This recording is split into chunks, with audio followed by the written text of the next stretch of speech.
agradecimento nesse momento, com a oportunidade para louvar e engrandecer o nome de Jesus, também com 2 de seus hinos. José, você continue adorando ao Senhor, continue glorificando, porque somente Ele é digno de louvor, adoração. Aleluia.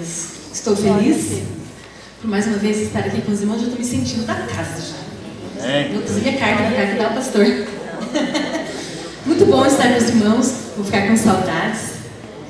E hoje eu passei o dia inteiro à base de remédio, uma gripe. Falei para a Estelita que eu estou fanha para cantar hoje. Mas Deus é bom, estou aqui firme e forte. Ontem cheguei da igreja, ruim. Aí minha mãe fez um chá com alho, mel e leite quente. Pensa como que eu tava. Mas hoje eu amanheci bem, graças a Deus. Eu vivi o profeta hoje aqui, né? Nunca mais eu esqueço desse menino. É um prazer, eu quero agradecer o pastor Bruno, ele não é isso, né? Davi, perdão. E estou muito feliz, vou levar saudades da igreja, prometo que vou voltar. O missionário também. E fiquei feliz que hoje mandamos alô para Estelita lá na rádio, ela ouve muito bem. Amanhã eu mando mais. Vamos cantar uma canção bem conhecida. Advogado Fiel. Me ajude. Vamos louvar todos em coral. Bem lindo nessa segunda-feira fria. Mas os nossos corações, né? Que Deus está nesse lugar e sentimos a presença dele. Aleluia, Pai. Você viu que ela tomou chateada também? Escutou ela falando que ela tomou chateada também? Foi você. Entrou no ar. Não vou me preocupar com as perseguições, as pedras que me lançam. Jesus está por perto. Eu posso confiar, eu posso descansar. Jesus está por perto. Pra falar a ti a primeira pedra, aquele que não tem pecado, aquele que não erra. Pra me defender diante do inimigo, toma minha dor pra chorar comigo, pra me sustentar debaixo de sua destra. Isso é fato consumado. Os seus casos impossíveis serão sempre encerrados.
viemos aqui buscar uma bênção. Quantos talvez saíram de casa? Eu vou lá. Mas saiba que Deus te trouxe aqui nesta noite, porque você tem uma bênção para receber. Eu não sei o teu problema, só Deus conhece o teu coração. Cante essa canção comigo, é bem conhecida. Obrigada por me ajudar. Nós não ensaiamos, viu como Deus é bom? Glória a Deus. Aleluia, Pai.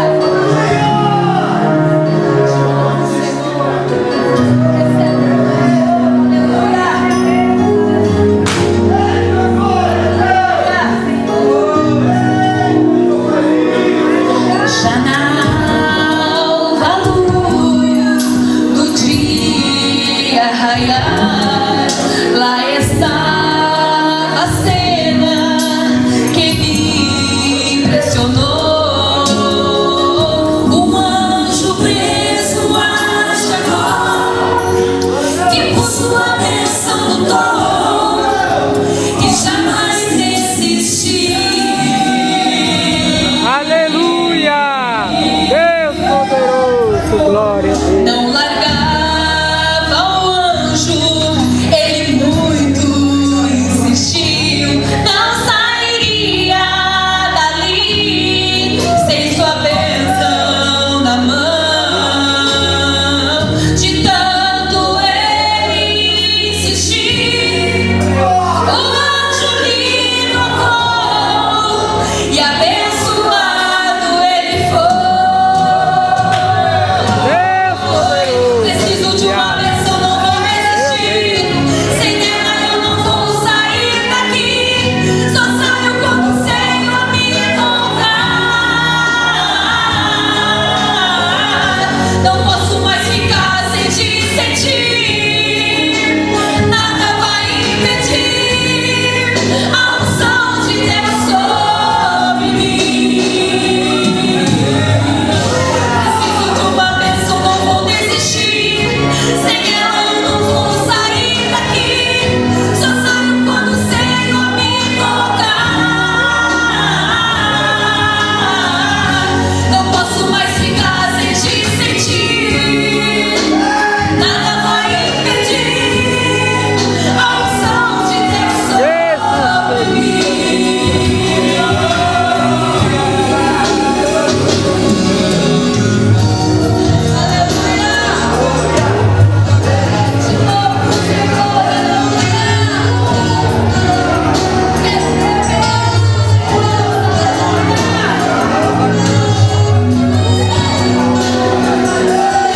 Largava o anjo, ele muito insistiu.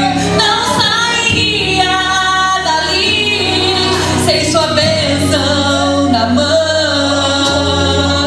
De tanto ele insistir, o anjo lhe tocou e abençoado ele foi.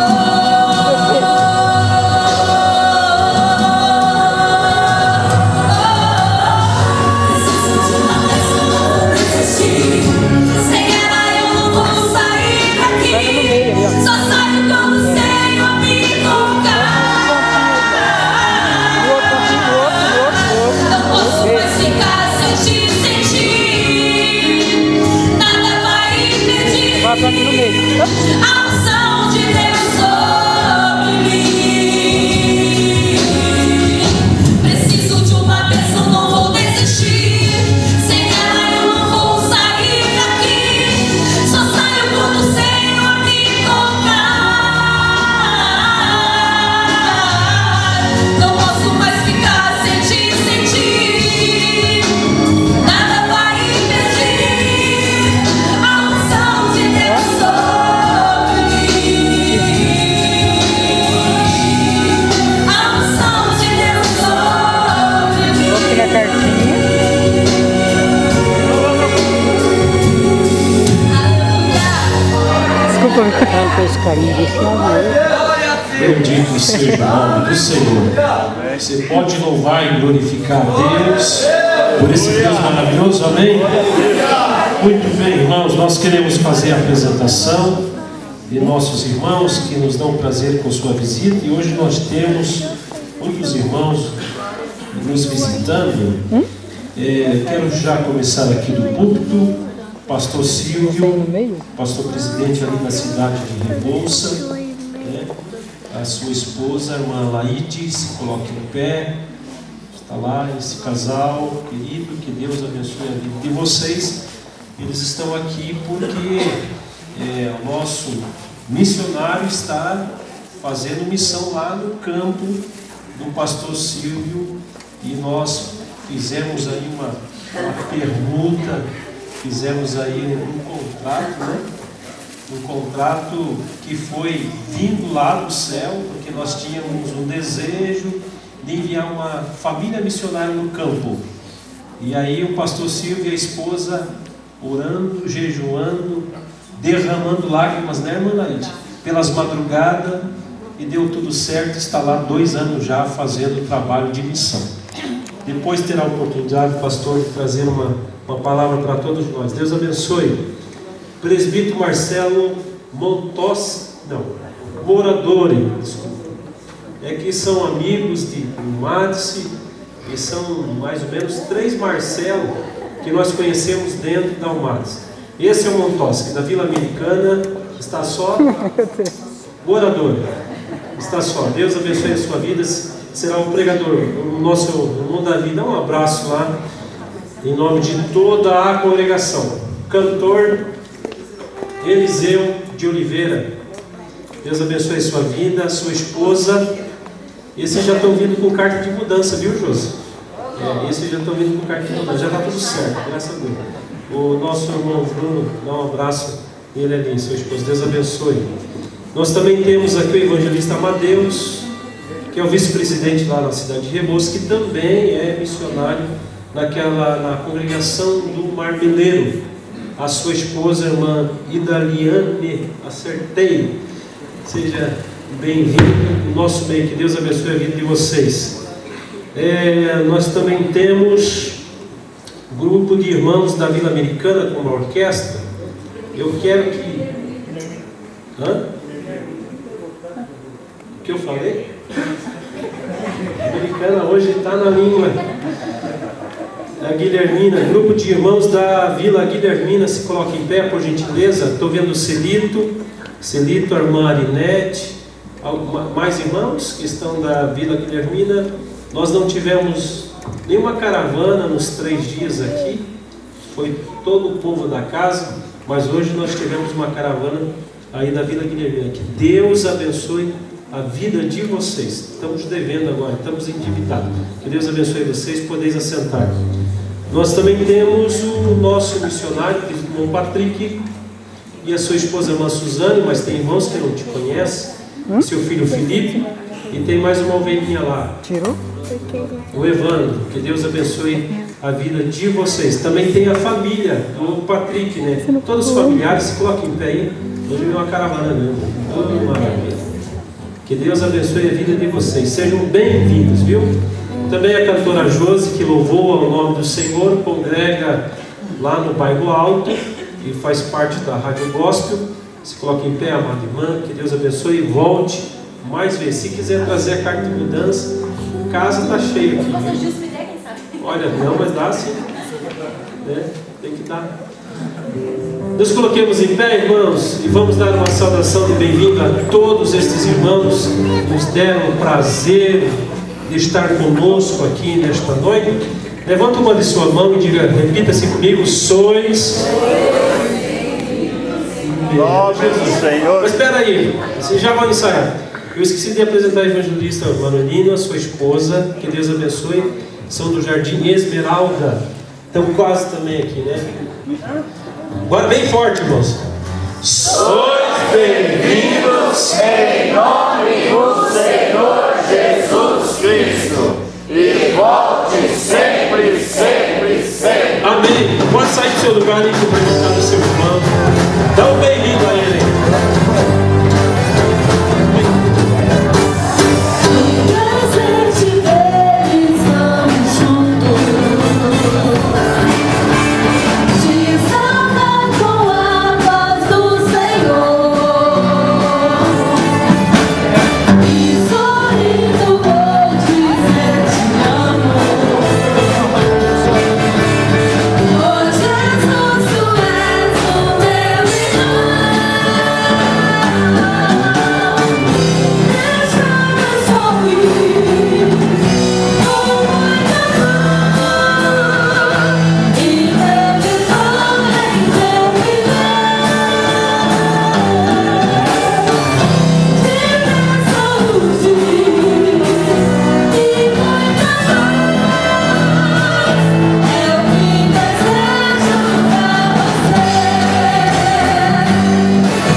meus irmãos.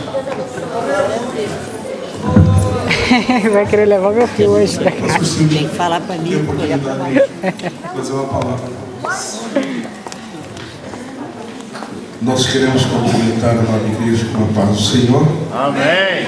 E estar neste lugar para nós é uma alegria imensa em reencontrar, rever os nossos irmãos, muito especial o vosso pastor Gesiel, na qual nós temos uma boa amizade.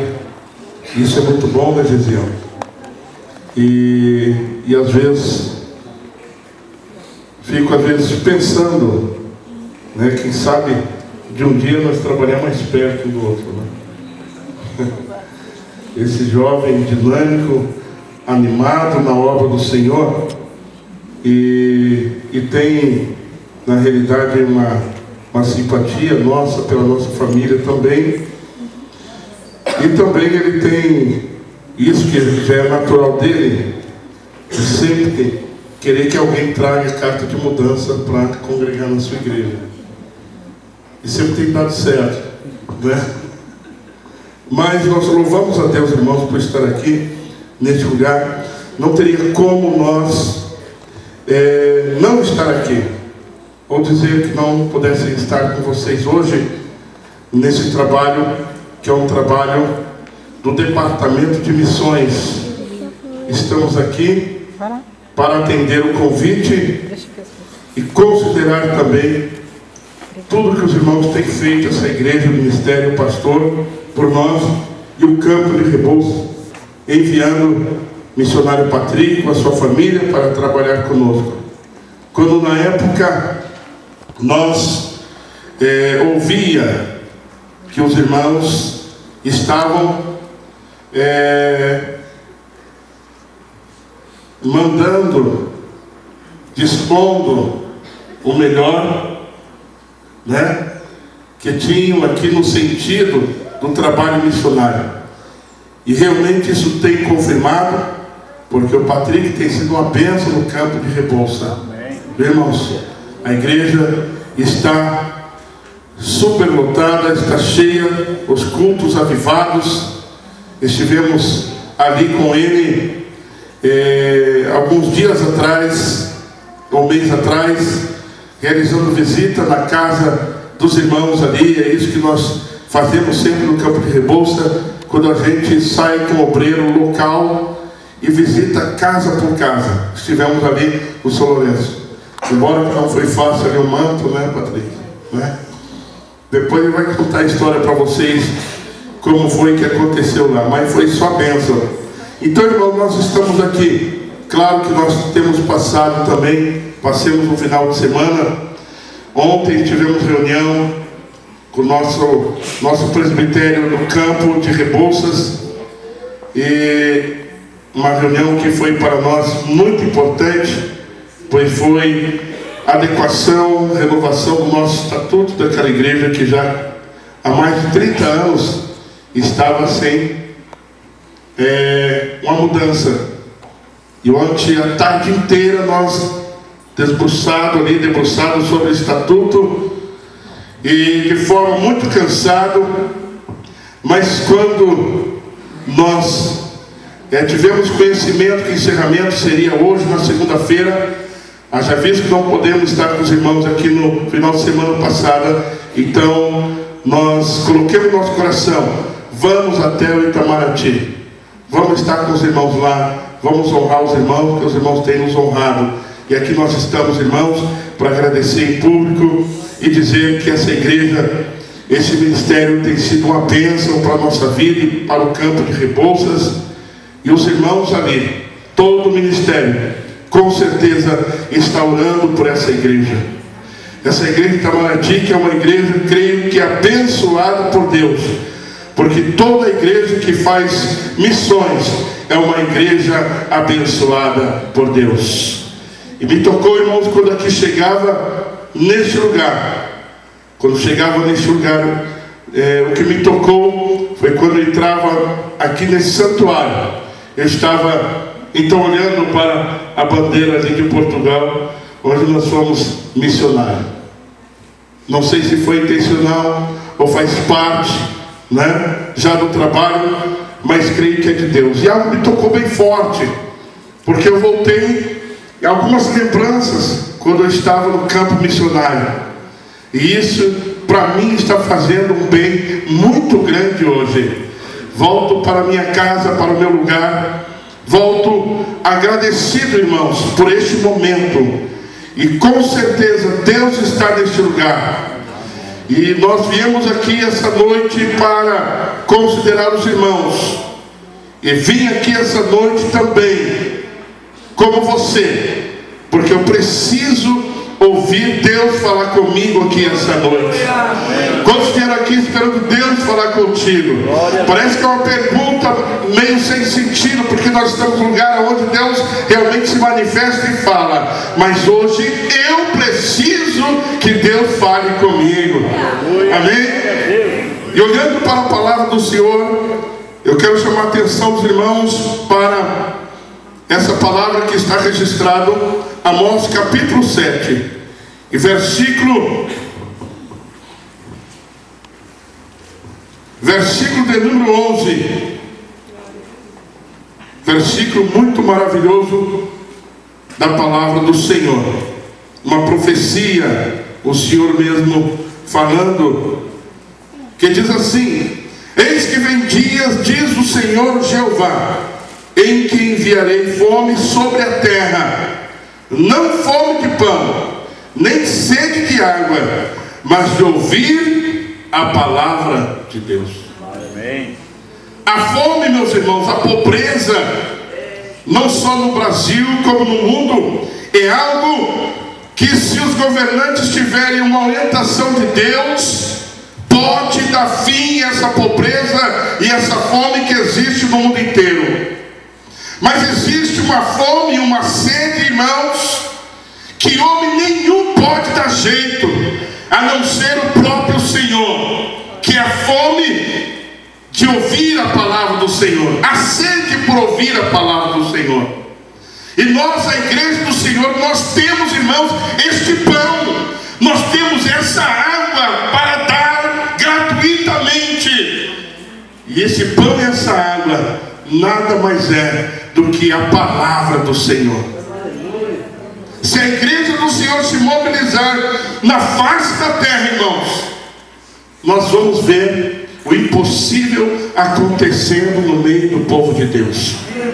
Nós fizemos um chamamento ontem, uma convocação em nossa reunião, e naquela reunião eu dizia para os irmãos, disse para os irmãos naquela reunião que nós estávamos ontem: irmãos, nós estamos empenhados todo início do mês, na primeira semana do mês, sexta, sábado e domingo. Patrick não estava ali, Patrick. Sexta, sábado e domingo, jejum e oração. E não queremos ver ninguém arredar o pé, principalmente os obreiros. Jejum e oração, sexta, sábado e domingo. Ah, pastor, mas eu não consigo, eu começo a passar mal quando eu fico sem me alimentar. Deus vai dar um jeito nisso. Ah, pastor, eu não posso jejuar porque eu estou fazendo um tratamento. Deus vai dar um jeito nisso. Ele vai curar a enfermidade, mas a igreja vai voltar ao jejum e à oração. Se nós, irmãos, não nos preocuparmos no jejum, na oração, na consagração, irmãos, nós vamos perder a guerra, nós vamos perder a batalha. Nós falamos isso em nossa reunião. Mas se a igreja se unir, principalmente nós obreiros, na consagração, no jejum, na oração, vai começar a acontecer coisas impossíveis. Glória! Só, irmãos, nós ter colocado isso em nosso coração. Essa semana, uma irmã nossa, ela estava com um problema, tinha saído uns nódulos, e quando ela veio aqui para Curitiba, no Hospital Erasto, e o diagnóstico deu que ela estava com câncer, mas ela colocou a sua fé em Deus. Ela é nova convertida, e na sua fé em Deus ela disse: Senhor, eu não admito, eu não concordo, estou te servindo, Senhor. E ela, quando voltou para Curitiba novamente, depois de fazer outros exames, o médico olhou nos exames e disse para ela: o que está acontecendo com você? Os exames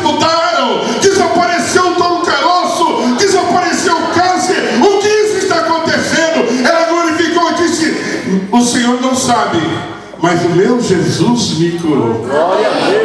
Irmão, só de nós colocar no coração de nos chegar ao Senhor, já começou a acontecer milagre em Rebouças.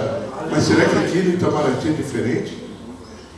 Nosso Deus é o Deus de perto e o Deus de longe. O mesmo Deus que está aqui, está lá. Está lá, está aqui. Está em todo lugar. E nessa noite Deus, Ele vai falar muito forte no nosso meio. E pode acontecer milagres aqui essa noite. Eu creio no milagre, irmãos. Que Deus abençoe. Agradeço a oportunidade, agradeço por essa participação. E os irmãos continuem orando conosco. Continuem orando, então, pelo campo de Rebouças, para que Deus continue nos abençoando naquele lugar. Estamos passando algumas dificuldades ainda, mas com certeza Deus vai superar tudo isso, irmãos. Deus continuará nos dando vitória, porque estamos fazendo um trabalho sério, estamos trabalhando para o Senhor. Então fique com essa palavra, Amós capítulo 8, versículo 11.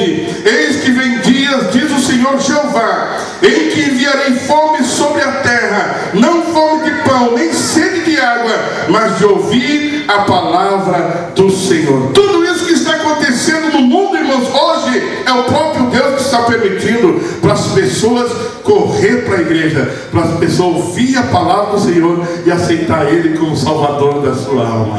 Amém. Cantor Eliseu com a oportunidade para cantar um dos seus hinos, e logo em seguida estaremos ouvindo a mensagem da palavra do Senhor. Aleluia. Eu quero cumprimentar os irmãos com a paz do Senhor. Amém? Eu quero já deixar meus agradecimentos antes de louvar. Que Deus abençoe a toda a igreja por esses 3 dias aqui louvando, adorando a Deus. Que Deus abençoe o pastor Gesiel. Sem palavras, é uma honra estar aqui. Deus abençoe o irmão Davi, o irmão Bruno, a cada um do departamento de missão. Que Deus possa abençoar. E eu, como o pastor já profetizou, realmente eu quero vir morar para Curitiba. E já deixo essa nota aqui: se algum irmão souber de alguma casa para alocar no valor de R$500, só falar comigo, que daí eu já estou vindo.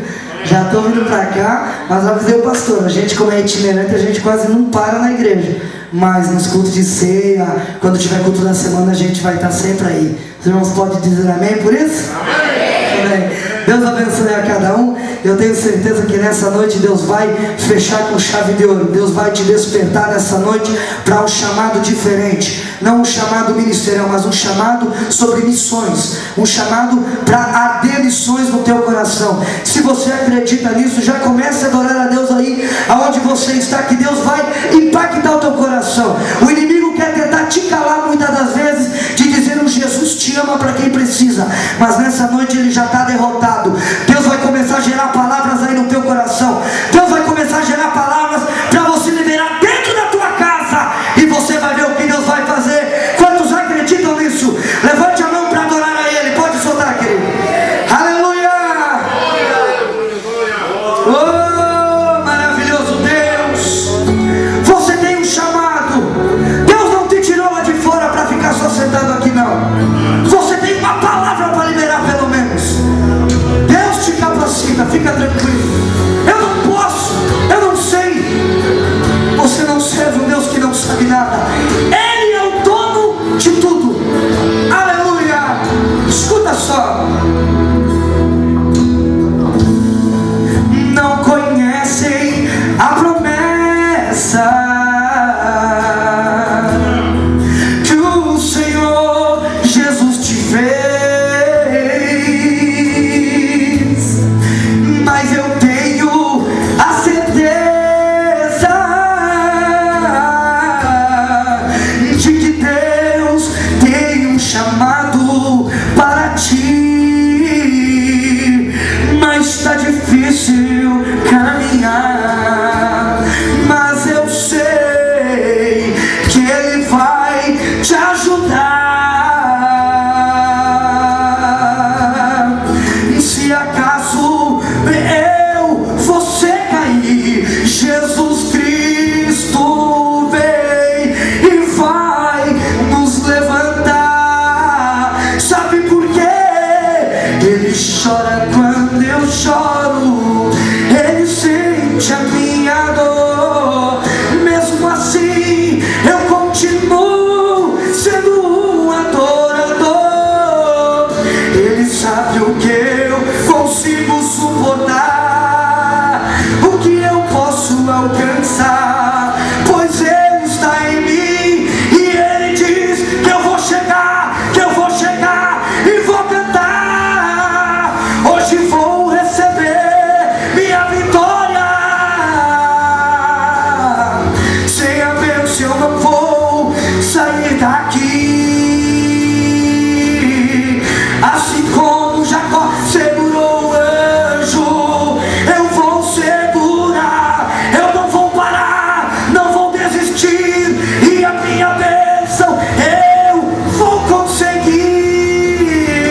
milagre de mim está bem perto. Levante a mão, levante a mão. Ei, sabe de uma coisa? Ele chora quando você chora. Ele sente a tua dor. Mesmo assim, você entrou aqui e não vai sair de mão vazia. Ele sabe onde você consegue suportar, o que você consegue alcançar. Pois você já entrou aqui e ele diz que você vai chegar. Você vai chegar e vai cantar. Hoje vou receber a minha vitória. Eu vou, sem a bênção eu não vou sair daqui. Assim como Jacó segurou o anjo, você vai segurar e não vai parar, não vai desistir, porque quem prometeu foi ele, foi ele, foi ele quem falou. E aqueles que pensaram que você iria desistir e até lançaram pedras pra te atingir, tentaram te ferir, sangrar teu coração, matar os teus sonhos, tirar a tua visão e a tua comunhão. Mas você se levanta e vai dizer: você não desiste e não se entrega. Sei que o meu Deus sempre está bem perto. Eu não me rendo, não me desespero.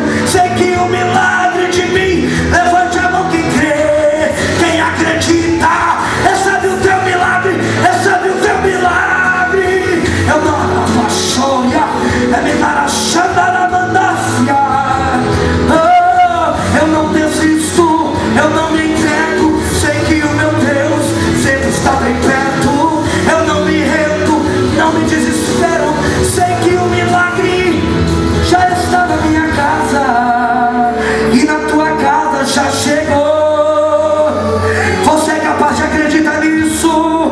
É profético. Recebe o teu milagre.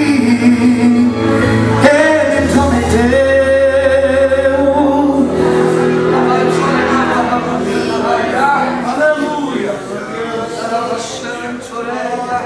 Meus irmãos, boa noite a todos. Na paz do Senhor Jesus. Amém. Esteja com cada um de vocês. Amém.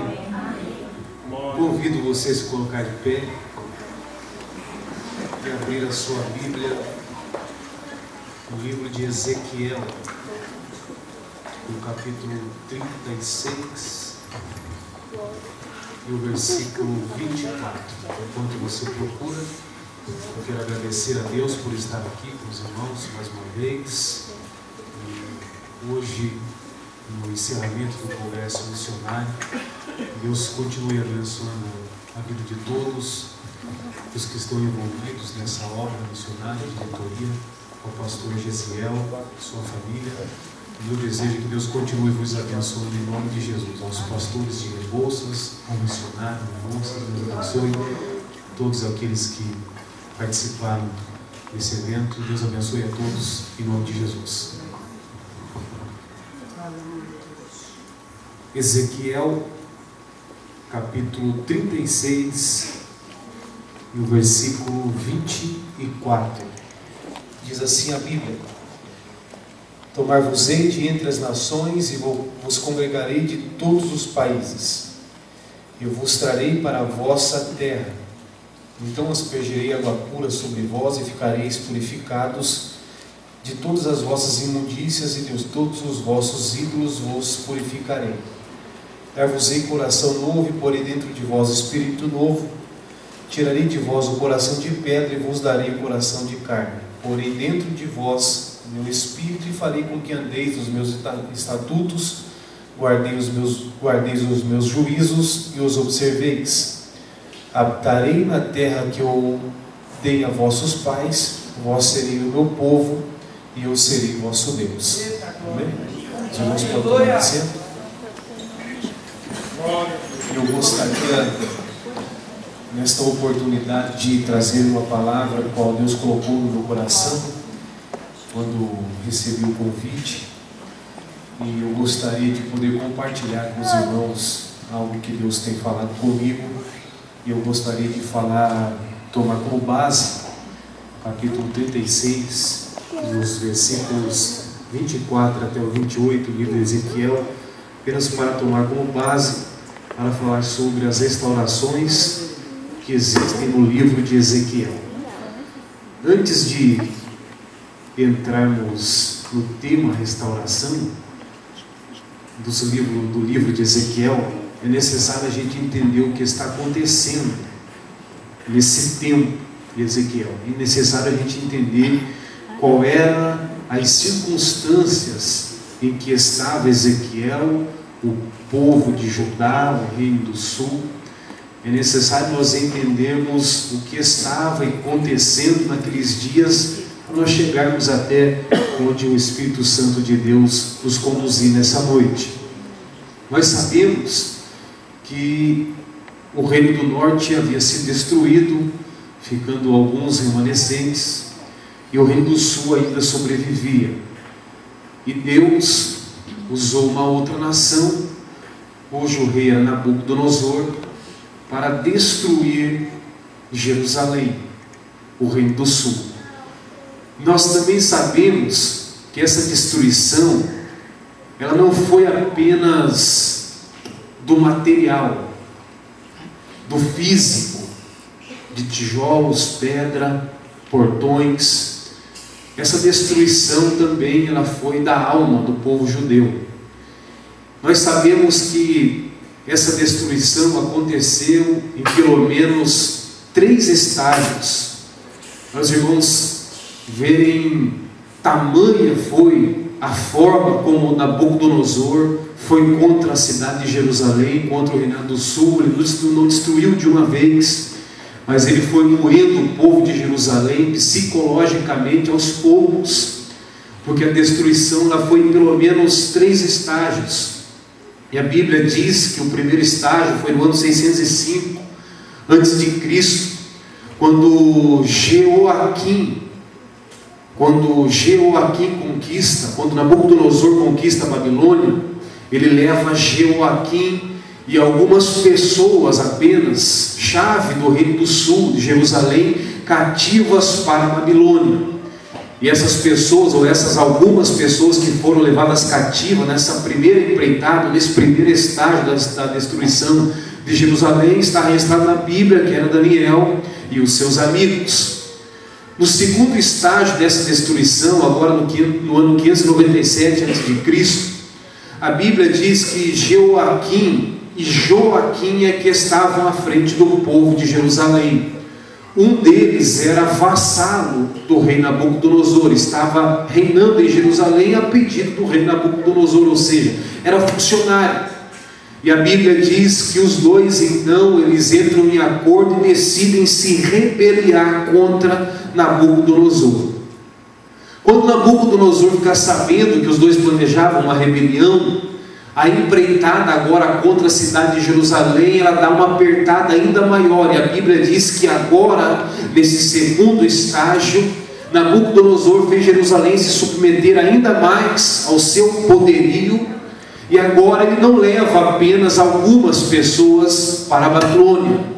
Ele não leva apenas algumas pessoas chaves importantes de Jerusalém para a Babilônia, mas agora no segundo estágio ele leva para a Babilônia 10.000 reféns. E dentre esses 10.000 inclui-se aqui o profeta Ezequiel. E o terceiro estágio da destruição acontece no ano 586 a.C.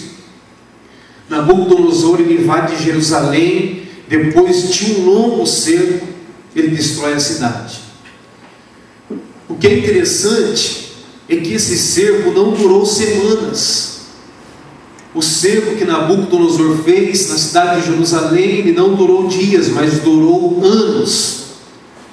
E quando eu fico pensando nesse cerco durando anos, eu fico pensando comigo como estava o povo de Jerusalém dentro da cidade. É por isso que eu digo que a destruição não foi apenas do material, mas a destruição foi da alma, do psicológico da nação.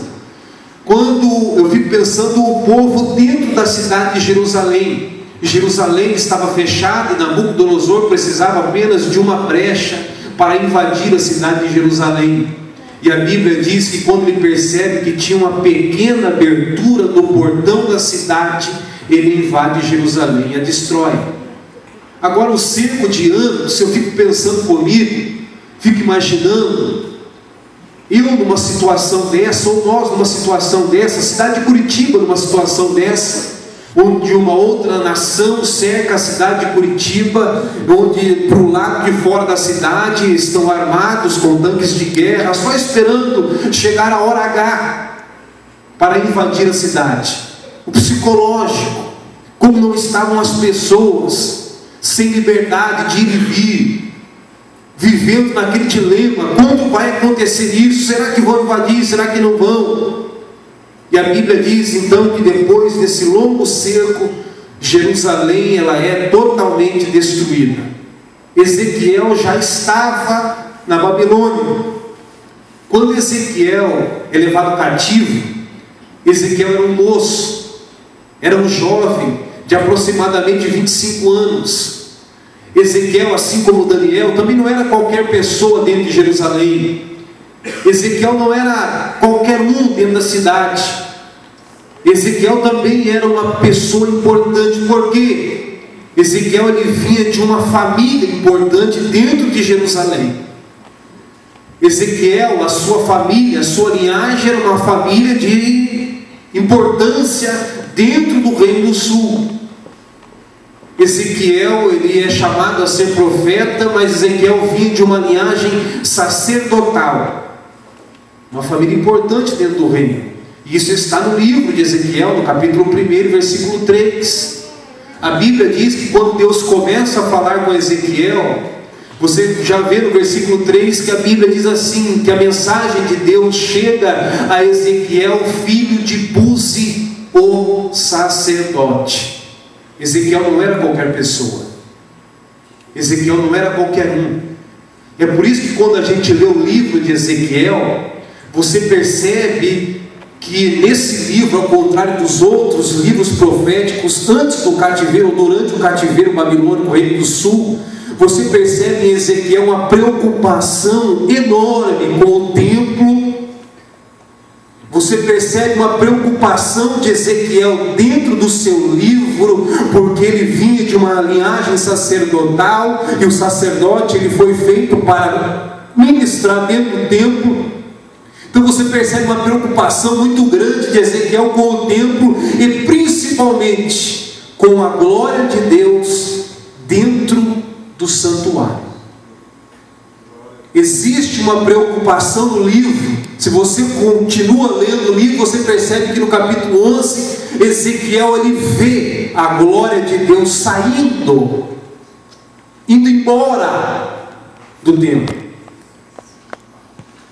Ezequiel ele tinha essa preocupação porque ele vinha sendo preparado para ser um sacerdote.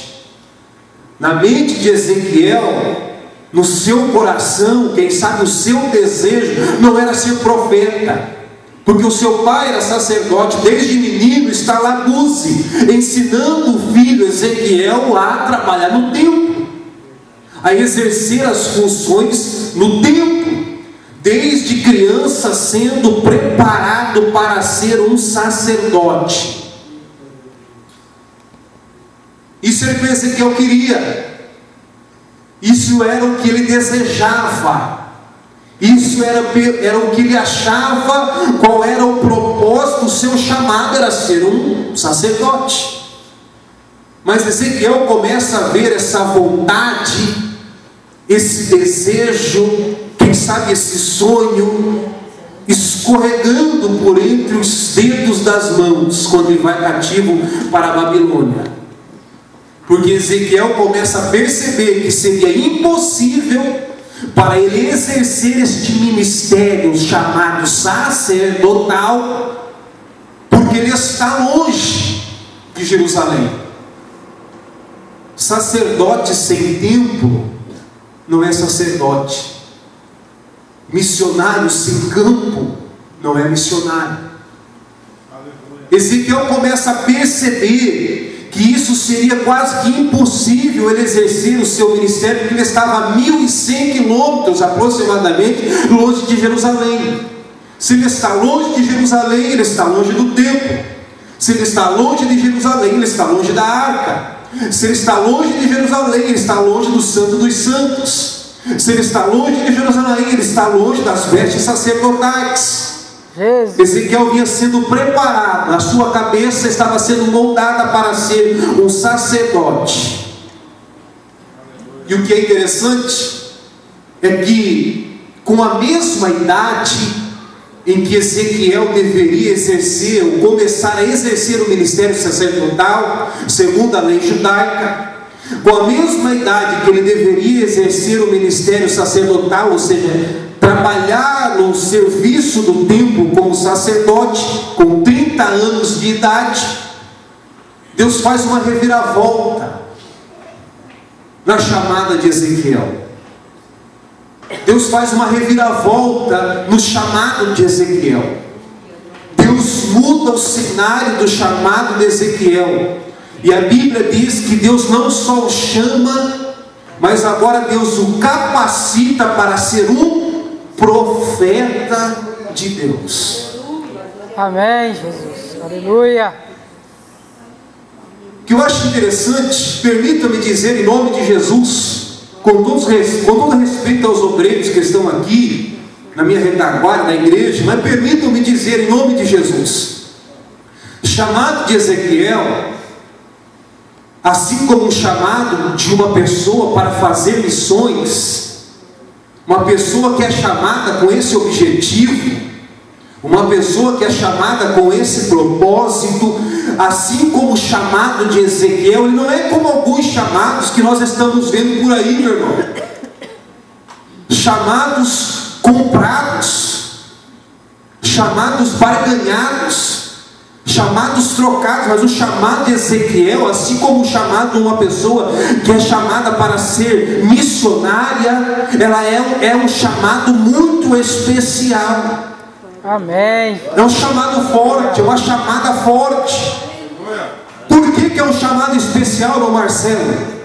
Porque para ser profeta, meu irmão, ou para ser missionário, que assim entenda, se você quiser fazer esse paralelo, por que o chamado de Ezequiel é um chamado especial? Porque Ezequiel, meu irmão, ele não só viu, mas como ele teve um contato, ou foi impactado pela glória de Deus. Capítulo 1, versículo 26, a partir do 28 do livro de Ezequiel. A Bíblia diz que Ezequiel viu uma pessoa muito linda, e a Bíblia diz que por cima do firmamento que estava sobre a sua cabeça, a Bíblia diz que havia um trono, como uma safira. Sobre essa espécie de trono estava ali assentado uma figura semelhante a um homem. E a Bíblia diz que Ezequiel começa a descrever aquele ser que ele está vendo. A Bíblia diz que ele viu essa figura parecida como um homem, com um metal brilhante, com um fogo ao redor dela, desde os seus lombos para cima e desde os seus lombos daí para baixo. E a Bíblia diz, continua dizendo, versículo 28, como o aspecto do arco que aparece na nuvem em dia de chuva, assim era o resplendor ao redor dela. E a Bíblia diz que Ezequiel conclui dizendo, esta era a aparência da glória do Senhor. Vendo isso, eu caí com o rosto em terra e ouvi a voz de quem me falava. A pessoa que é chamada, meu irmão, a pessoa que é chamada, antes dela ser chamada, ela precisa ser impactada pela presença de Deus. Aleluia. Eu costumo dizer que quando o missionário é chamado, meu irmão, ele não vai para o campo de mão vazia. Sabe por quê? Porque antes disso ele tem que ser ou é impactado pela glória de Deus. Quando ele chega lá no campo, a mão dele está cheia. Cheia do quê? Cheia de remédio, cheia de dinheiro, cheia de coisas para distribuir para o povo. Nada disso, meu irmão. A mão dele está cheia de milagres. A mão dele está cheia de coisas sobrenaturais. E onde ele vai passando, ele vai dispensando aquilo. A pessoa que é chamada, ela necessita ser impactada impactada pela presença de Deus antes de começar a exercer o seu chamado. Outra coisa, por que o chamado de Ezequiel é tão especial? Por que é um chamado tão forte? Porque Ezequiel, meu irmão, não é convidado pelo povo. Ezequiel não é chamado pelas pessoas para ir ser profeta. Ezequiel não foi chamado pelo presidente para ser profeta. Ezequiel não foi chamado pela comissão para ser profeta, mas quem chama Ezequiel é o próprio Deus. Capítulo 2, versículos 1 a 3, a Bíblia diz: Deus falando a Ezequiel, eu te envio a eles. Capítulo 2, versículo 4, a Bíblia diz que Ezequiel não ia chegar lá de qualquer jeito. A Bíblia diz que Ezequiel não ia chegar lá de qualquer forma. A Bíblia diz que Ezequiel não ia chegar lá de qualquer maneira, mas Deus continua dando as instruções para Ezequiel, dizendo: Ezequiel, você não vai chegar lá vazio, você vai chegar lá com uma palavra. E que se houvesse um diálogo entre Deus e Ezequiel, a Bíblia não diz isso, mas apenas para aqui imaginarmos alguma coisa, se estivesse acontecendo um diálogo entre Deus e Ezequiel, quem sabe Ezequiel pergunta para Deus: vou chegar como lá, Deus? Eu vou chegar lá falando o quê? Vou chegar lá dizendo o quê? Vou chegar lá verbalizando qual tema? E a Bíblia diz que Deus continua dizendo a Ezequiel: eu te envio a eles, e você vai chegar lá com uma palavra. Sabe que palavra é essa, Ezequiel? Assim diz o Senhor. Porque profeta que é profeta, meu irmão, não fala nada de si, não fala não o que pensa, não fala o que acha, mas só manda aquilo que desce do trono para nós. Vai chegar lá em repouso dizendo: assim diz o Senhor.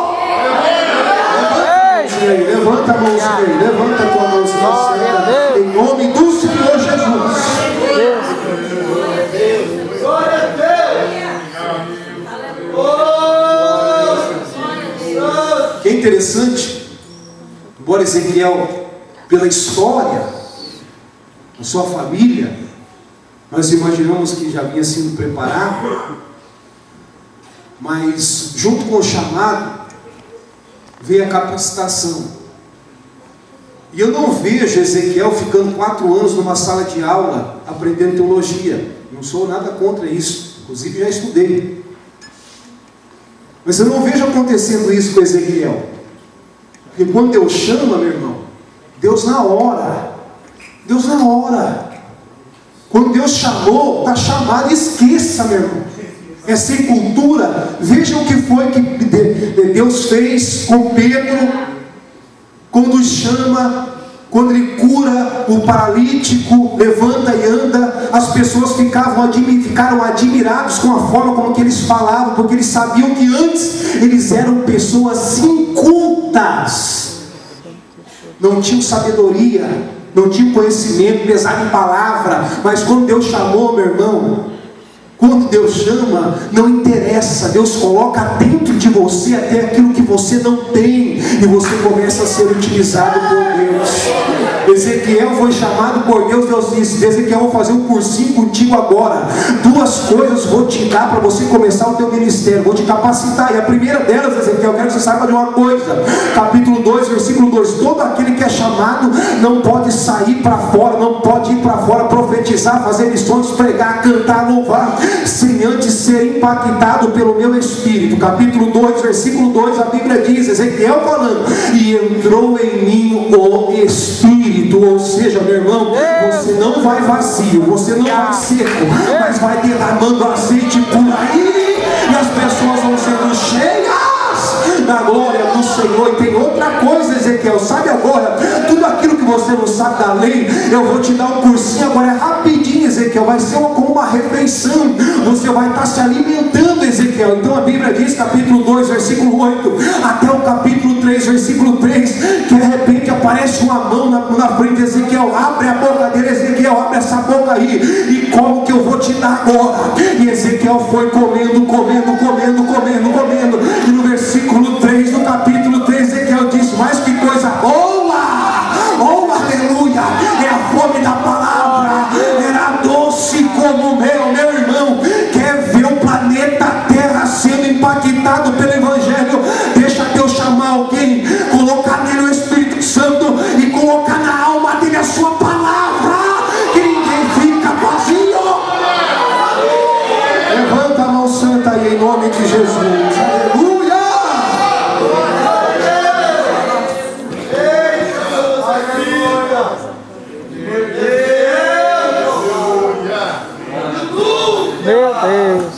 Deus poderoso.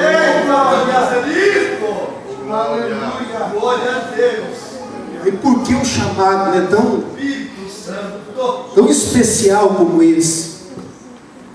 Por que um chamado tão forte como esse? Porque para um chamado forte, meu irmão, quando Deus chama alguém, não é para coisa simples, não. Quando Deus chama, o negócio vai ser pesado. Por que um chamado forte desse para Ezequiel? Porque a sua missão era complicada. Porque a sua missão era difícil. Porque Ezequiel ele tinha um alvo a se cumprir. Ele tinha um objetivo a ser atingido e não ia ser fácil chegar lá. Qual era a missão de Ezequiel? Se não for essa mesma missão, quem sabe, ou quem sabe parte delas, a mesma de quem sai ao campo ao missionário. A missão de Ezequiel era pregar a uma casa rebelde. Capítulo 3, versículo 7. Mas a casa de Israel não vai te dar ouvido, Ezequiel, porque não quer dar ouvido a mim. E olha o que Deus falou para Ezequiel. Ezequiel, pensa num povo bravo. Esse povo aí, Ezequiel, é de fronte obstinada. O pessoal estava olhando assim para Ezequiel. Esse povo está cheio de ruga na testa, Ezequiel. Todo mundo é bravo. É fonte obstinada e dura serviço. Uma missão complicada. Um chamado difícil. Um chamado forte. Pregar, meu irmão, pregar aqui, onde vocês estão sentados, não tem para vocês coisas, vão ter que me ouvir aqui até 9h30. Não tem jeito. Agora você vai para o campo, pregar para um monte de gente, de fronte obstinada, de dura serviço, você começa a falar, meu irmão. Tem muita gente que balança a mão assim, te dá as costas e vai embora. É difícil, chamada complicada, chamada forte, objetivo complicado a ser atingido. E se nós imaginássemos um diálogo entre essa chamada, Deus chamando, Ezequiel respondendo, Ezequiel, quem sabe, pergunta para Deus: mas beleza, o Senhor me chamou, mas eu vou pregar para um povo desse, como é que vai ser isso? Então no versículo 8 do capítulo 3, Ezequiel é consolado pelo Deus que o chamou. Ezequiel, esse povo é de fronte obstinada. Só tem uma coisa, Ezequiel. Versículo 8. A fronte deles é obstinada. É obstinado, o povo é duro. Ezequiel, tem uma coisa, versículo 8. Se o rosto deles é duro, Ezequiel, eu fiz duro o teu rosto contra o rosto deles. E a tua fronte contra a sua fronte. Fiz a tua fronte como o diamante, mais dura do que a pederneira. Não temas, pois nem te assuste com o seu rosto, porque são casa rebelde. O rosto lá de fora é duro, Deus vai fazer o teu mais duro que o deles lá fora. Vou fazer o teu rosto mais duro, tenta quebrar o diamante para você ver, meu irmão. Sabe o que Deus fala? Vou fazer duro como um diamante, meu irmão. O teu rosto, não é que você vai ficar bravo com todo mundo que Deus está olhando lá. Deus está dizendo, Ezequiel, vão ser duro contra você, mas você vai ser mais duro ainda. Eu vou te dar força para resistir à dureza. E o diamante, Ezequiel, é uma pedra mais preciosa que existe. Quando olhar para o teu rosto, vão ver o brilho da minha glória. Vão ver o brilho da minha glória. Oh, aleluia. Ezequiel não tinha que se preocupar, meu irmão, nem com o seu meio de locomoção, nem como que ele ia chegar lá onde ele ia pregar. Que no capítulo 14, capítulo 3, versículo 14, melhor dizendo, a partir do versículo 11, melhor, 10, 11, 12, Ezequiel, quem sabe mais Deus, vamos ver então como é que eu chego. Se alguém perguntasse para mim ou para você, qual foi o primeiro homem que voou, nós diríamos que foi? Santos Dumont. Só que se nós lermos a Bíblia, eu vou dizer para você que foi Ezequiel. capítulo 3, versículo 12. Olha o que Deus faz. Ezequiel dizendo: levantou-me o Espírito, e ouvi por detrás de mim uma voz de grande estrondo que, levantando-se do seu lugar, dizia: bendita seja a glória do Senhor. Isso Ezequiel ouviu. E a Bíblia diz que Ezequiel ouviu mais uma coisa: e eu ouvi o tatalar das asas dos seres viventes, que tocavam uma às outras. Então o Espírito me levanta e me leva.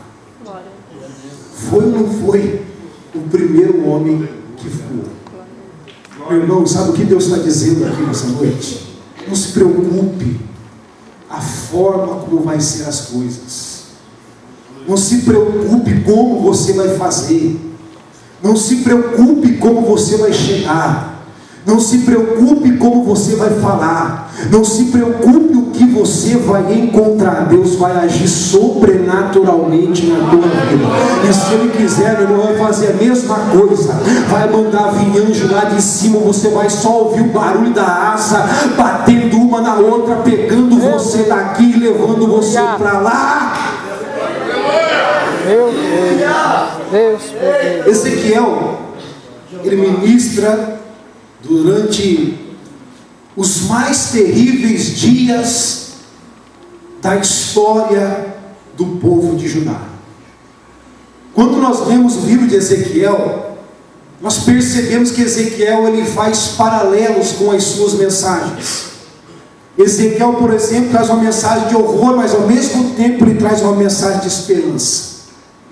Ezequiel ele traz uma mensagem de condenação, mas Ezequiel também traz uma mensagem de consolo. Eu não vou aqui falar de visão do livro, mas a partir do capítulo 33 e o versículo 21, quando Ezequiel fica sabendo da destruição de Jerusalém, o que ele faz? Ezequiel agora, a sua pregação, ela passa a ter outra ênfase. Ela passa a ter outra temática.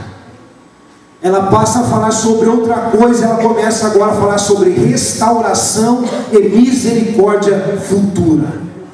O tema do livro de Ezequiel não é destruição. O tema do livro de Ezequiel não é julgamento, mas o tema do livro de Ezequiel é restauração futura. Quem sabe você entrou aqui nessa noite precisando ser restaurado, como já ouvi alguém falar aqui. Quem sabe você entrou aqui nessa noite precisando de um milagre. Deus nessa noite vai fazer isso por você em nome de Jesus. Os mais ousados podem até pensar: pastor Ezequiel, Ezequiel mudou a sua mensagem para massagear o ego das pessoas que estavam ouvindo ele agora. O homem ia pregar para o povo difícil, deixa eu mudar minha mensagem agora, para agora massagear o ego desse povo. Quem sabe os mais ousados podem até pensar isso, mas não foi isso que aconteceu, meu irmão. Sabe o que está acontecendo aqui? Ezequiel está apenas cumprindo ao chamado que havia recebido antes do seu nascimento. Como assim, irmão Marcelo? Quando Ezequiel vai nascer, o seu pai Buzi, de uma forma profética, coloca o nome do menino. Vai chamar Ezequiel. Porque Ezequiel significa Deus fortalece e consola. Profeticamente Buzi estava dizendo: vai chegar um dia, vai chegar um momento em que Deus consolará e fortalecerá o seu povo.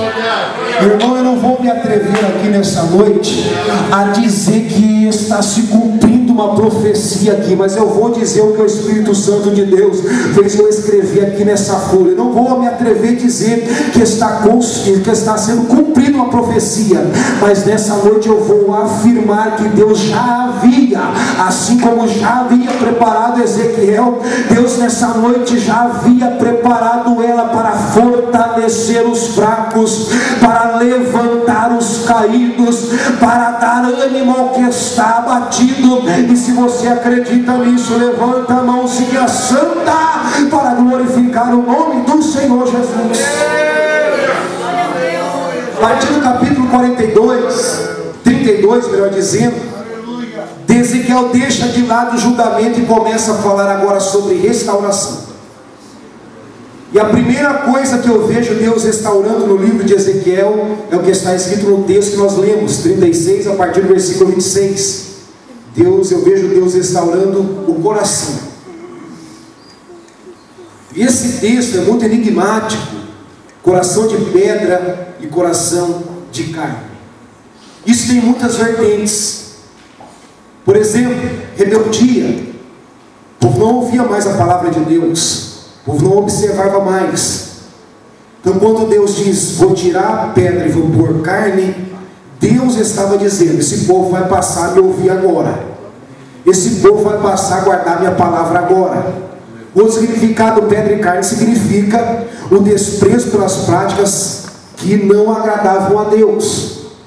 E a própria Bíblia diz isso no 36 e 31, quando Deus disse, vocês não vão mais lembrar dos seus maus caminhos. Ou seja, Deus estava dizendo, vocês vão agora desprezar aquilo que eu também desprezo.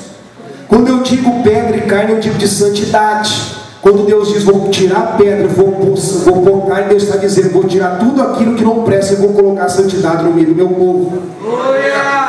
Mas o principal que diz pedra e carne é aquilo que nós entendemos, compreendemos no dia de hoje. Pedra e carne fala de emoções.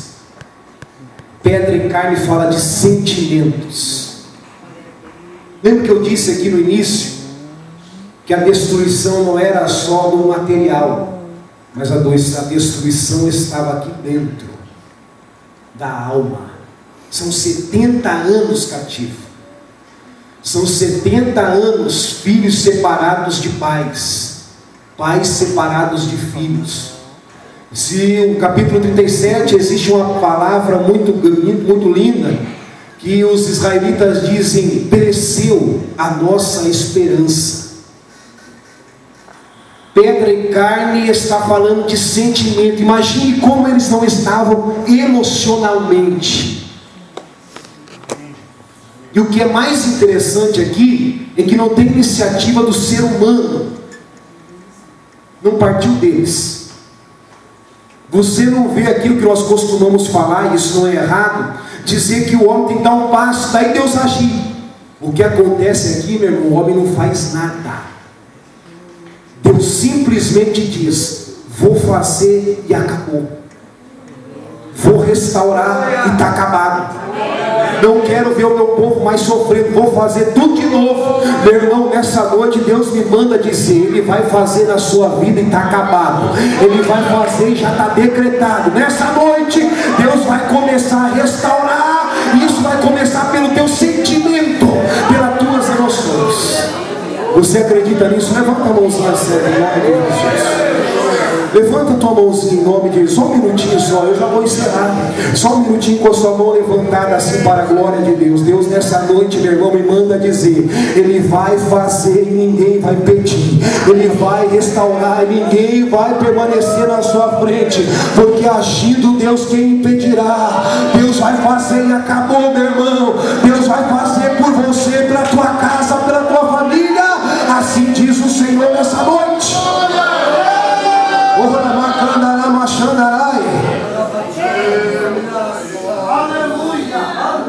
Sabe por que Deus restaura o coração? Primeiro, porque um coração de pedra jamais acreditaria no que Deus faria no capítulo 37. E é isso que às vezes nós precisamos entender e acontecer conosco. Primeiro Deus restaura o nosso coração, muda aquilo que nós pensamos, acrescenta nossa fé para nós acreditar o que Ele vai fazer depois, em seguida. Coração de pedra jamais acreditaria no que ia acontecer no capítulo 37, versículos 1 a 14, onde Deus passeia com Ezequiel no meio de um jardim, no meio de um vale, e o povo é osso seco, tudo espalhado, uma desorganização total. E a Bíblia diz que aquilo se coloca de pé. Vocês sabem a história. A história se um exército sobremodo excelente. O que eu acho interessante no 37 é que o 37 não fala apenas de espiritualidade. Eu não vou despregar o que todo mundo prega.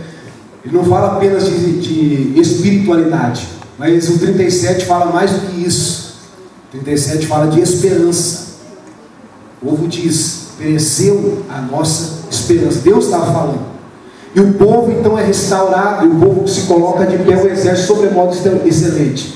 Deus restaura a organização, porque a Bíblia diz que Ezequiel viu que batia osso contra osso, ia se encontrando tudo quanto é lugar, estava tudo desorganizado e tudo ficou organizadinho, ou seja, Deus restaurou a organização.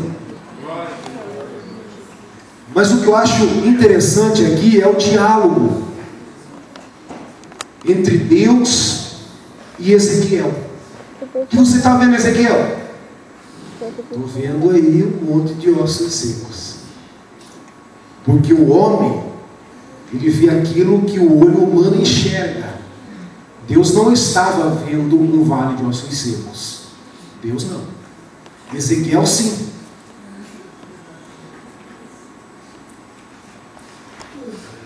Está vendo errado, Ezequiel.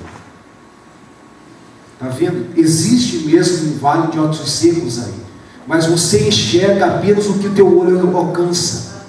Enquanto você vê um vale de ossos secos sem esperança, que não vai dar fruto, desorganizado, a Bíblia diz que Deus fala a Ezequiel: eu vejo aí, Ezequiel, não um vale de ossos secos, mas eu vejo aí um exército sobremodo excelente.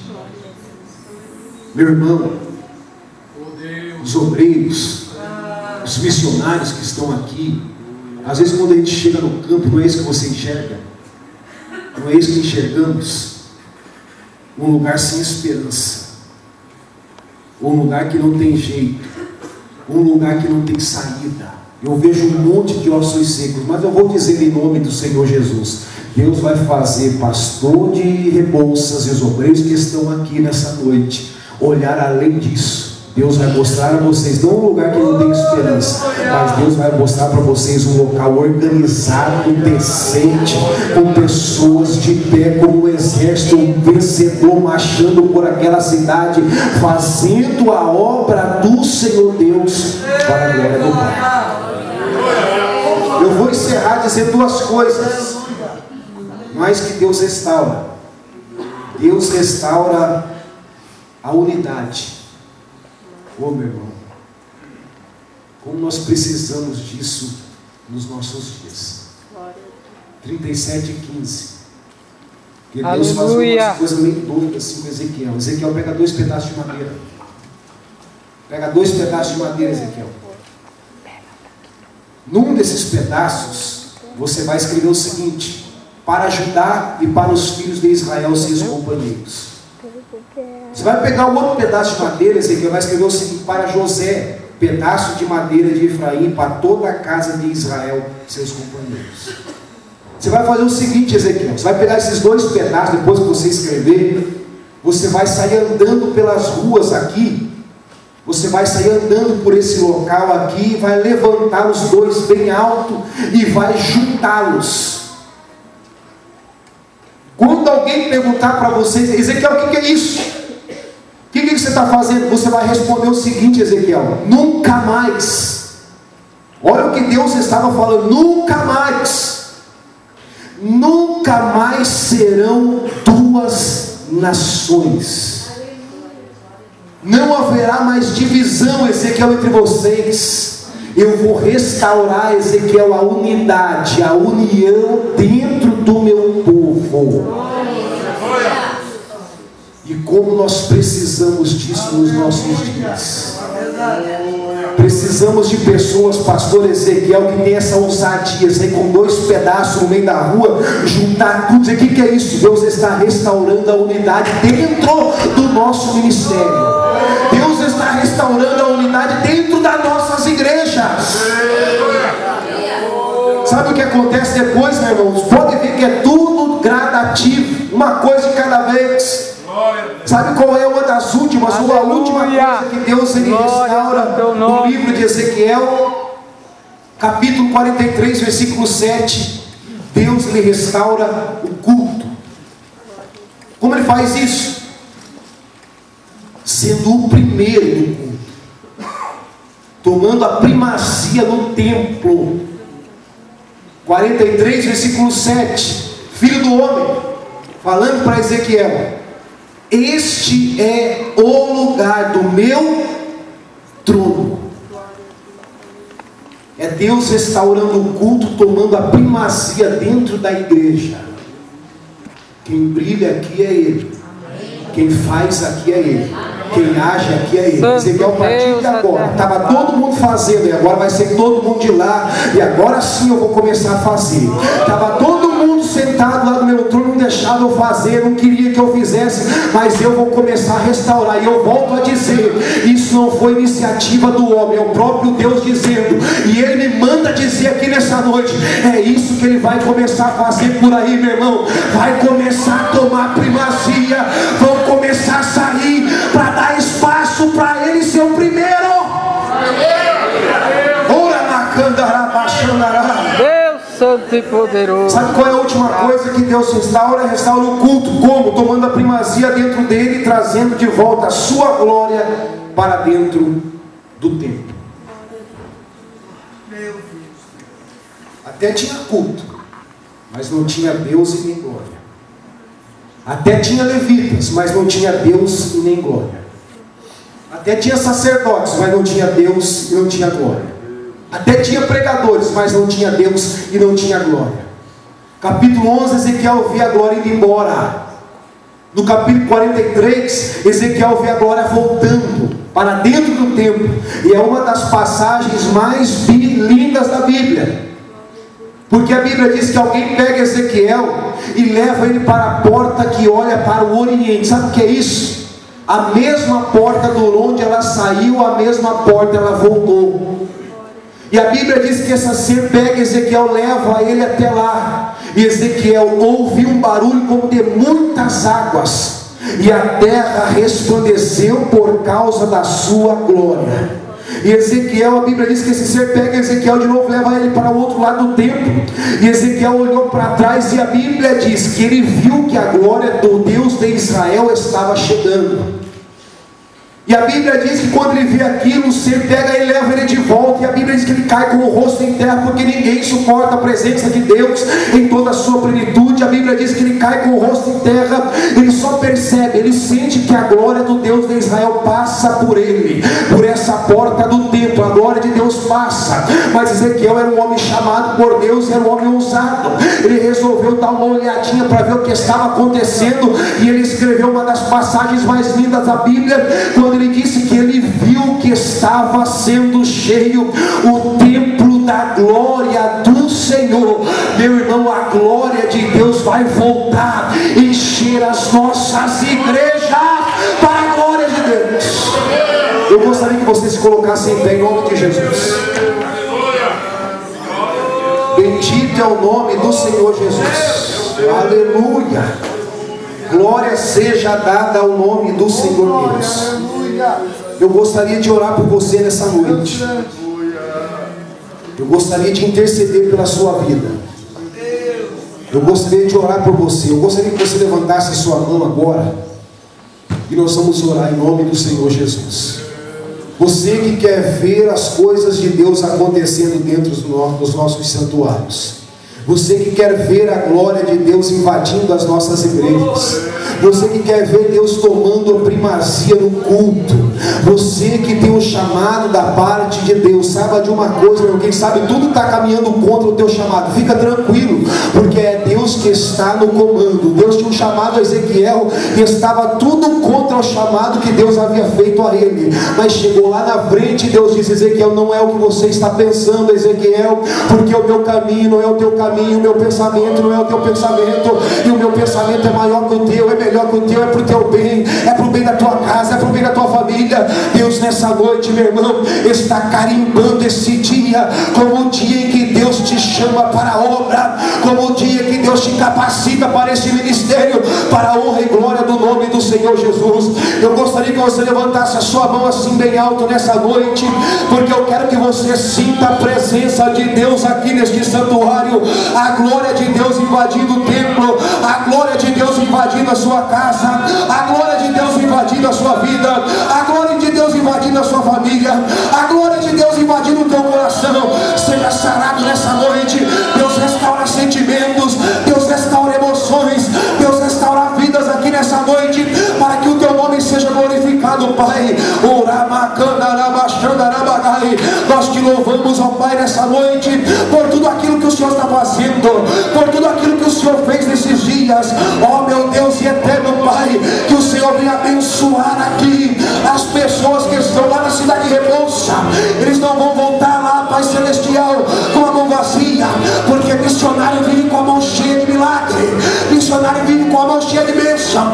Pai, em nome de Jesus, usa os teus filhos naquela localidade, que eles venham ser verdadeiros profetas, ó Pai, pregando a tua palavra naquele lugar. Deus, em nome de Jesus, estenda as suas mãos para o Jardim Itamaraty e enche essa igreja da tua presença, Pai. Enche essa igreja da tua glória nessa noite, para a honra e glória do teu nome. Restaura os meus sonhos e meus sentimentos.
Louvado e agradecido o nome de Jesus. Assentai-vos, queridos irmãos, por mais um instante. Nesse momento eu queria chamar os dizimistas da casa do Senhor desta noite. E também estaremos fazendo recolhimento das ofertas de missões. Você que tem a sua oferta, você que trouxe a sua oferta, estaremos neste momento fazendo o recolhimento das ofertas. E você que tem o seu dízimo poderá vir à frente nesse momento para que nós possamos orar por você, para que Deus abençoe a sua vida, para que Deus abençoe a sua vida material, a sua vida espiritual e a sua vida sentimental. Vamos, nesse momento então, o cantor Eliseu estará cantando e estaremos tirando a oferta. A igreja poderá se colocar em pé. Neste momento estaremos orando, fazendo uma oração e em seguida tirando a oferta para a manutenção da missão dessa noite. Oremos então. Senhor nosso Deus e nosso Pai, Deus eterno, Deus querido, Deus santo, Deus de todo poder e toda glória e toda exaltação, nós te agradecemos neste momento, Senhor, pela tua palavra. Te agradecemos, Senhor, por ter falado conosco mais uma vez, ó Deus. Pai querido, Pai eterno, Pai santo, nós te agradecemos pela tua presença, em nome de Jesus. Amém, Jesus. Amém. Glória a Deus. Assentai-vos, irmãos, por favor. Aleluia. Aleluia. Ouça a voz de Deus falando contigo aí da nossa noite, querido. Imagine agora Deus tomando no microfone e agora Ele vai dizer: eu vou falar contigo. Eu vou falar contigo. Tudo está na minha mão. Pode soltar já, querido. Aleluia. Oh, aleluia, Deus. Retorno. Aleluia.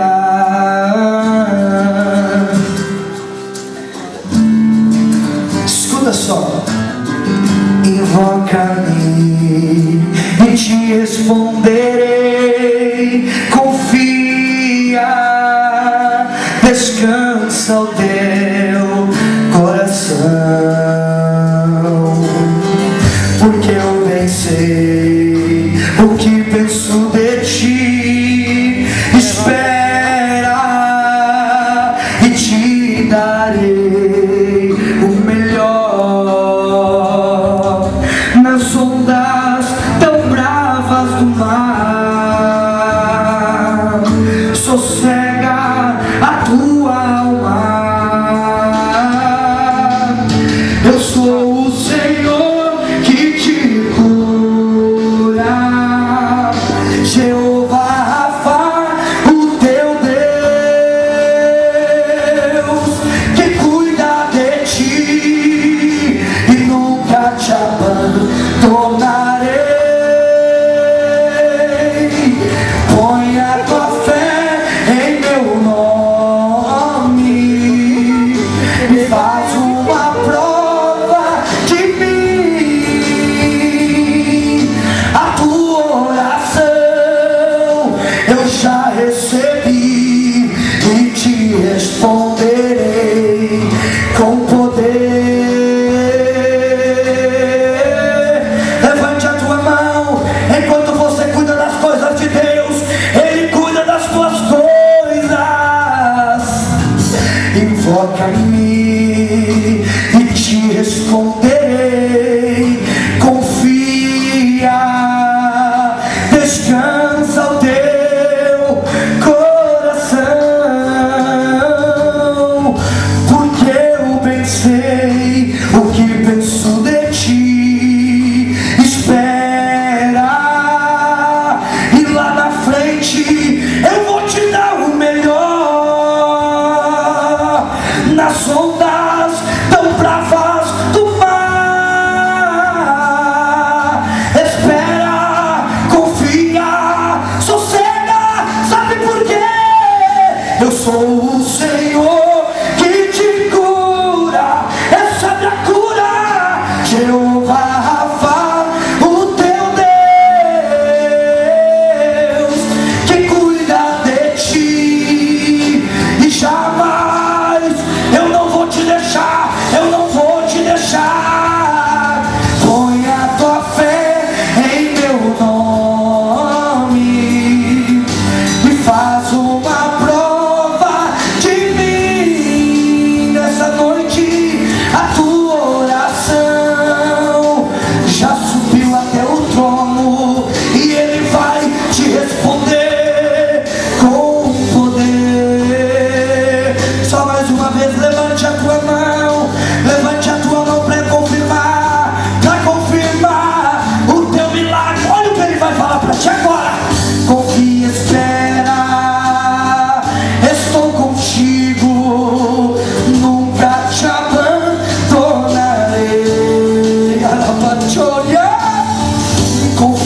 espera, estou contigo, nunca te abandonarei.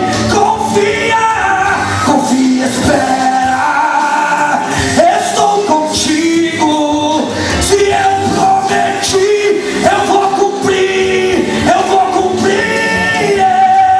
Confia, espera e não se apressa. Eu nunca te abandonarei.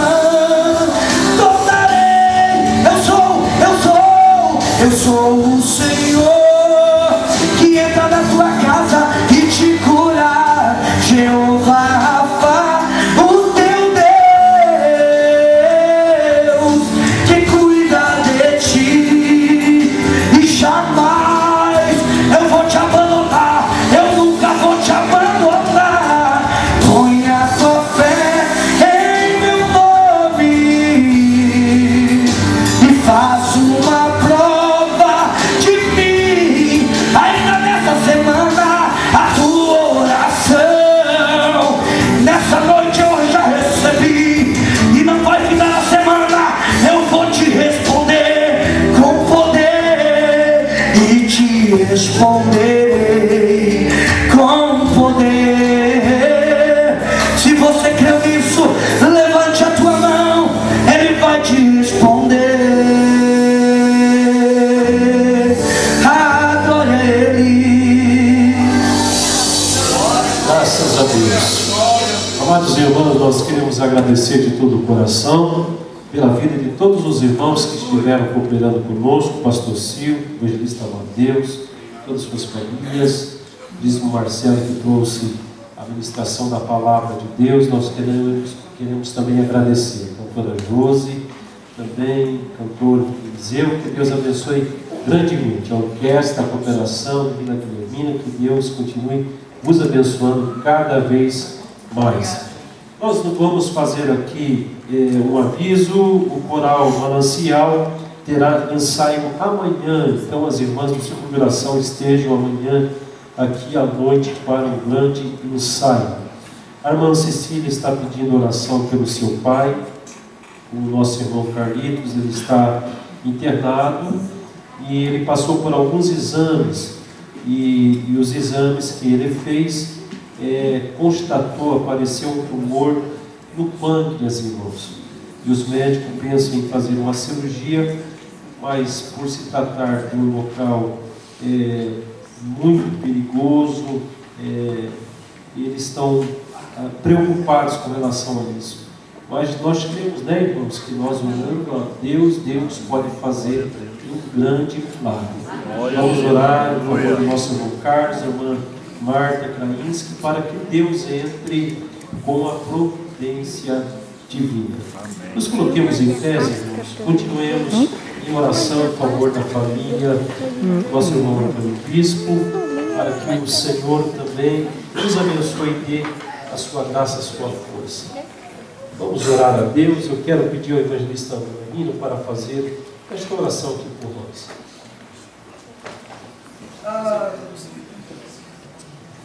Vamos orar, Deus. Senhor, eterno Deus e Pai Celestial, se você aqui na tua presença, colocando, Pai, esse pedido de oração, Pai. Nós temos a tua palavra, é um Deus que restaura, Pai. E nós queremos, Pai, que tu pode ir lá agora, Pai, fazer este milagre, Senhor. Entra com a providência, porque se tem esse pedido é porque tem fé. E crê que tu pode fazer coisas grandes, Senhor amado. Da vitória completa, Senhor Jesus. Eu creio, Senhor amado, que a palavra entrou dentro dos nossos corações. Abençoa cada vida, cada um, Senhor amado, que veio nessa noite para te adorar, para te bendizer. Render o melhor, Senhor. Entra com a providência nas causas que o Senhor tem colocado, Senhor, a cada vida, a cada um que pediu algo nesta noite, Pai. Entra, Senhor, faz coisas grandes, dá vitória completa. Nós já estamos, Senhor, crendo, Senhor, no milagre, no nome de Jesus. Amém.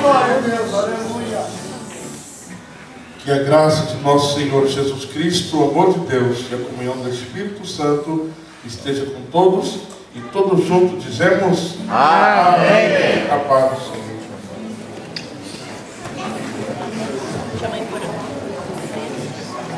Acabou.